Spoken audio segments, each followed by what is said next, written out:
old Mombi Indulges in Witchcraft. They soon discovered that the sawhorse limped, for his new leg was a trifle too long.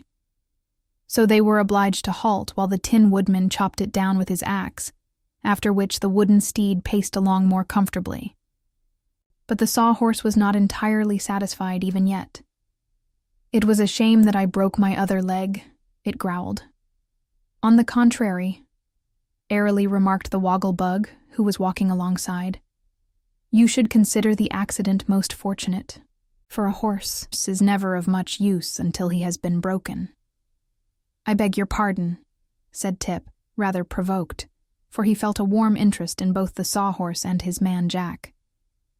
"But permit me to say that your joke is a poor one, and as old as it is poor." "Still, it is a joke," declared the Woggle-Bug firmly, "and a joke derived from a play upon words is considered among educated people to be eminently proper." "What does that mean?" inquired the Pumpkinhead, stupidly. "It means, my dear friend," explained the Woggle-Bug, "that our language contains many words having a double meaning, and that to pronounce a joke that allows both meanings of a certain word proves the joker a person of culture and refinement, who has, moreover, a thorough command of the language." "I don't believe that," said Tip plainly. "Anybody can make a pun." "Not so," rejoined the Woggle-Bug stiffly. "It requires education of a high order. Are you educated, young sir?" "Not especially," admitted Tip. "Then you cannot judge the matter. I myself am thoroughly educated, and I say that puns display genius. For instance, were I to ride upon this sawhorse, he would not only be an animal, he would become an equipage, for he would then be a horse and buggy." At this the Scarecrow gave a gasp, and the Tin Woodman stopped short and looked reproachfully at the Woggle-Bug.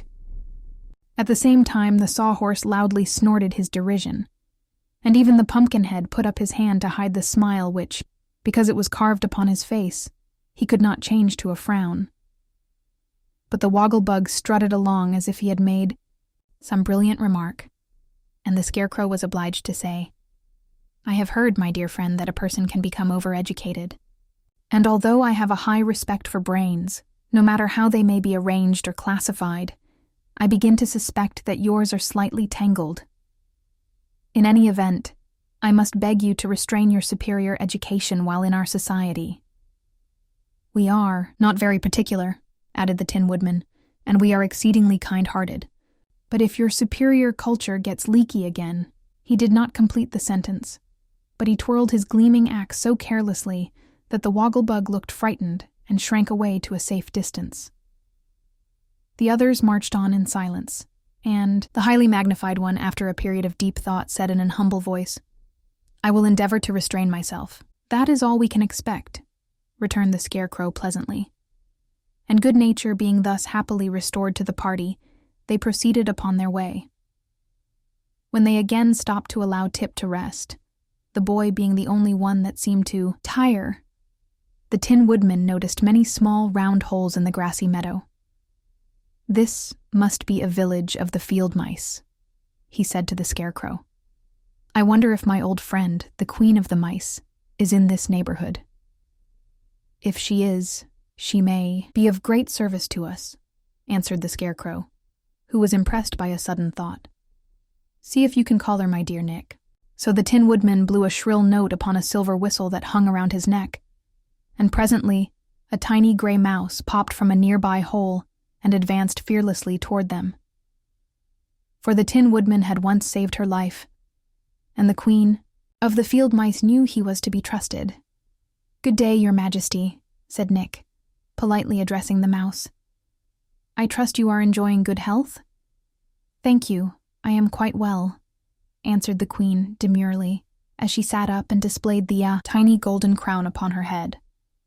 "Can I do anything to assist my old friends?" "You can indeed," replied the Scarecrow eagerly.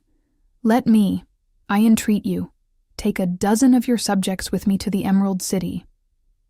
"Will they be injured in any way?" asked the Queen doubtfully. "I think not," replied the Scarecrow. "I will carry them hidden in the straw which stuffs my body. and when I give them the signal by unbuttoning my jacket, they have only to rush out and scamper home again as fast as they can. By doing this, they will assist me to regain my throne, which the army of revolt has taken from me." "In that case," said the queen, "I will not refuse your request.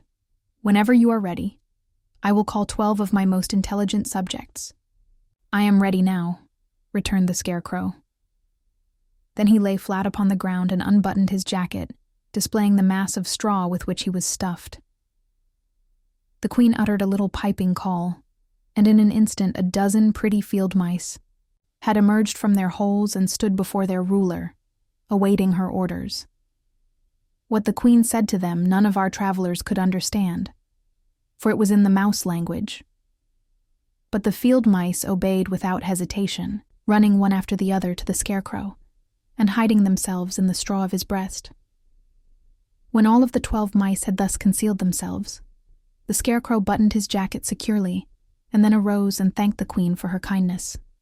"One thing more you might do to serve us," suggested the Tin Woodman, "and that is to run ahead and show us the way to the Emerald City, for some enemy is evidently trying to prevent us from reaching it." "I will do that gladly," returned the queen. "Are you ready?" The Tin Woodman looked at Tip. "I'm rested," said the boy. "Let us start." Then they resumed their journey, the little gray queen of the field mice running swiftly ahead, and then pausing until the travelers drew near, when away she would dart again.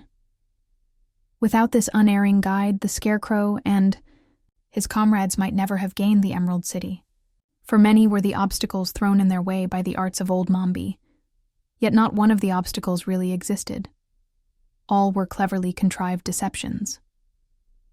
For when they came to the banks of a rushing river that threatened to bar their way, the little queen kept steadily on, passing through the seeming flood in safety, and our travelers followed her without encountering a single drop of water.